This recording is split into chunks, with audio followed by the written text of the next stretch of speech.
By the way, I am Joylyn P. Ogan, and for today's video, I will perform the basic skills of basketball. And before that, I will perform first the warm-up exercise. So let's go.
Dribbling in basketball is an action the ball handler can take to move the ball on the court while retaining possession.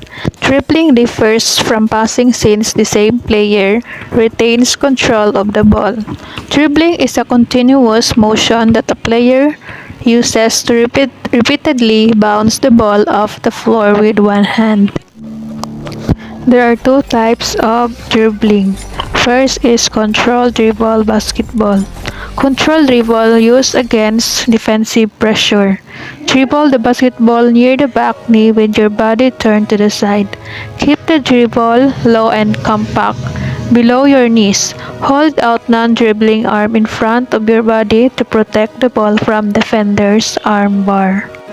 Next is speed dribble. Speed dribble.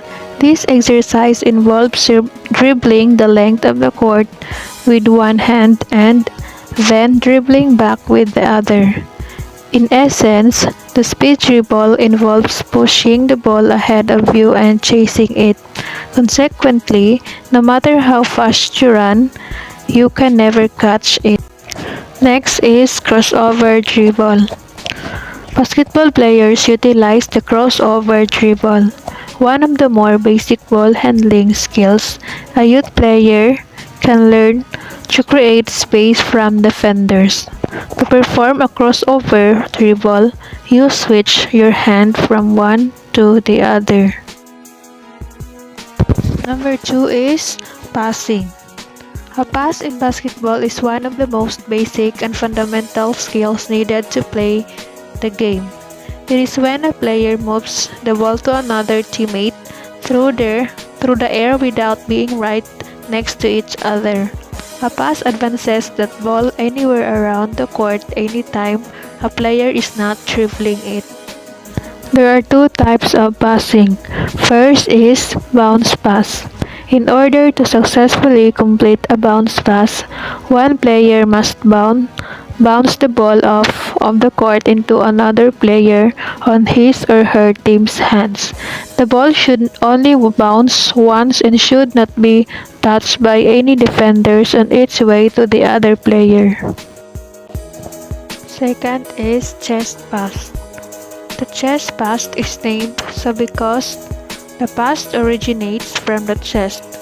It is thrown by gripping the ball on the sides with the thumbs directly behind the ball.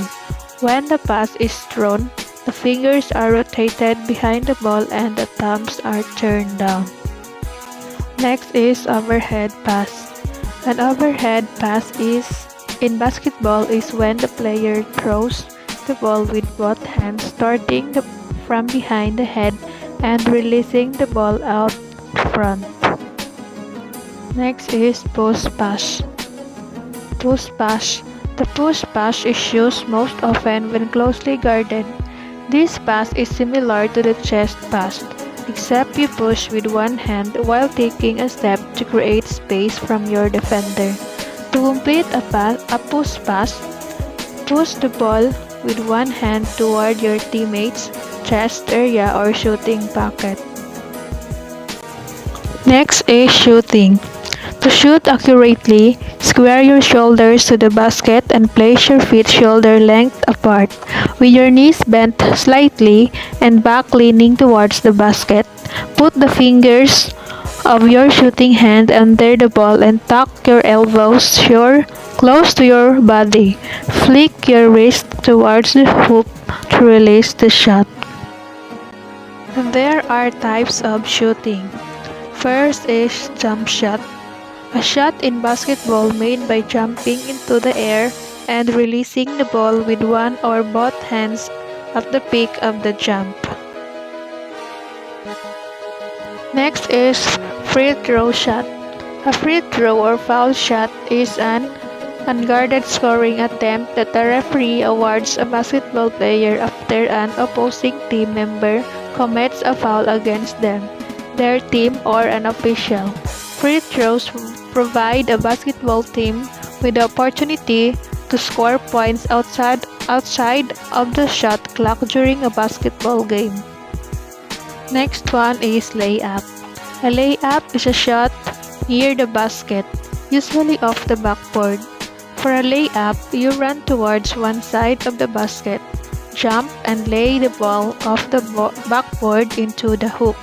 Practice layups from both sides of the hoop and with both your right and left hands. Last one is rebound or rebounding. In basketball, a rebound, sometimes colloquially referred to as a board, is a statistic awarded to a player who retrieves the ball after a missed field goal.